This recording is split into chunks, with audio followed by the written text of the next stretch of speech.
Hurmatli kuzatuvchilar, original parnoy dazmol kelgan edi. Philips brendiga tegishli. Philips brendiga tegishli original dazmolimiz.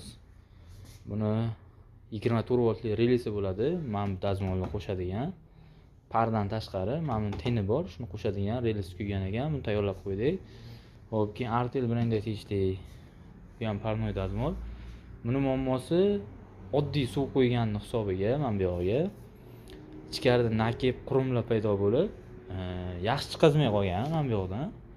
Polni chiska qilib limonni kislota bilan qaynatib ichlarini tozalab berdik. Chotki holatga keldi. Kimga shunaqa texnikalar bo'ladigan bo'lsa ham bemalol aloqaga chiqarasizlar. Hozir shu kunlarda faqat televizor bilan shug'ullanib qolganman. Buni shogirdlar, boshqa usta akalarimiz bor, qo'shimcha, menga yordamchi. Shakalarimiz tayyorlagan. Men shu uchun qo'ya olmayapman. Kimga shunaqa xizmat